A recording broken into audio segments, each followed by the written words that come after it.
Hello, this is Bahrain. I feel so beautiful here. Ibang bansa na to. Paano ka naging beautiful? Pahamak ka yung mukha mo.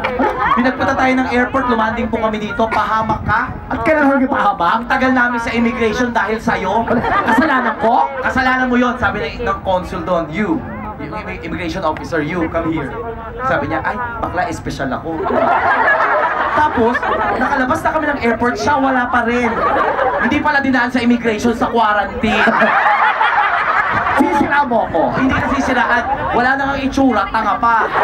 Saka makita, wala nang ang itsura, tanga, bobo pa, bakla. Hoy! Paninira ginawa mo sa akin. Ano pa rin?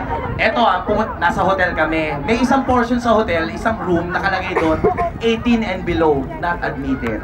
Nauuna siya, nabasa niya, 18 and below, not admitted. Tumalikod, humarap sa amin, binilang kami. O, 17 lang tayo.